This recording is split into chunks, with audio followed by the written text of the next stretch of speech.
Suatu hari seorang sahabat Nabi bernama Abi Dzar Al-Ghifari radhiyallahu anhu datang menemui Rasulullah shallallahu alaihi wasallam. Begitu bertemu, ia langsung memeluk tubuh Rasulullah dengan erat dan menangis hingga air matanya membasahi pipinya. Melihat hal itu, Rasulullah bertanya dengan lembut, "Wahai sahabatku, apa yang membuatmu menangis hingga membasahi pipimu?" Dengan suara yang penuh haru, Abi Dzar menjawab, "Wahai Rasulullah, engkau adalah kekasih Allah, manusia pilihan yang setiap doanya dikabulkan. Maka izinkanlah aku memohon satu hal kepadamu. Mohonlah kepada Allah agar mengembalikan masa mudaku, walaupun hanya untuk beberapa waktu. Tujuan dan maksudku hanyalah agar aku bisa lebih bertakwa kepadanya. Wahai Rasulullah, saat aku masih muda, aku mampu melaksanakan salat sunnah hingga 1000 rakaat dalam sehari semalam. Aku juga rajin berpuasa sunnah. Kini, tubuhku sudah lemah, maka aku memohon agar masa-masa itu kembali agar aku bisa memperbanyak ibadah."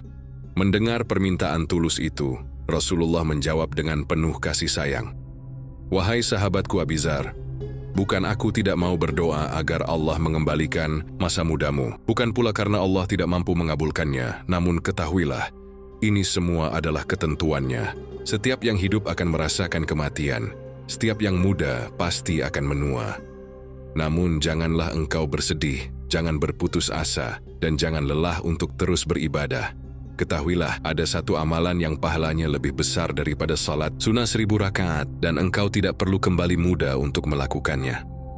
Mendengar hal itu, Abi Dzar bertanya dengan penuh rasa ingin tahu, "Wahai Rasulullah, ibadah apakah itu? Aku sangat ingin mengerjakannya."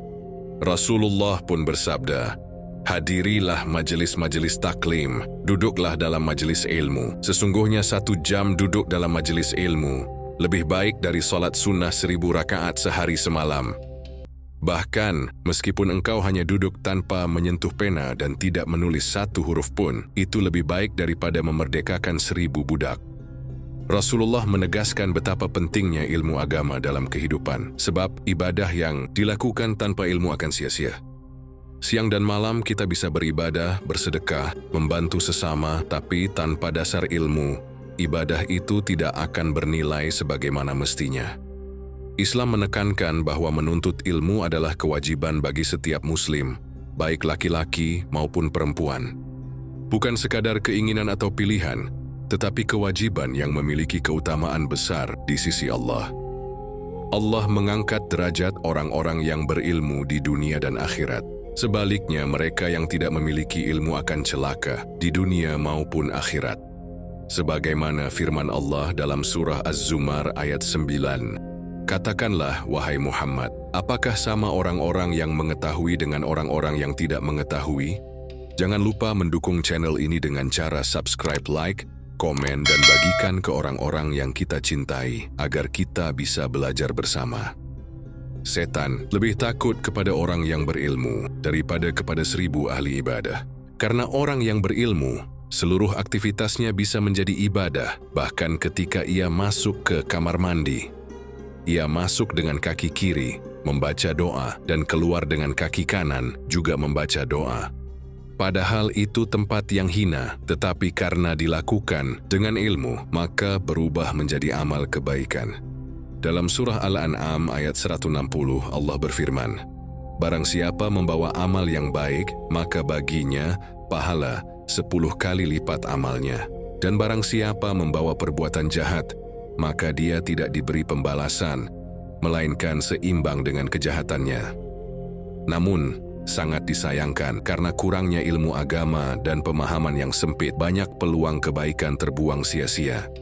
Ketika manusia tidak lagi menuntut ilmu, menjauhi para ulama, maka tidak ada lagi kebaikan dalam hatinya.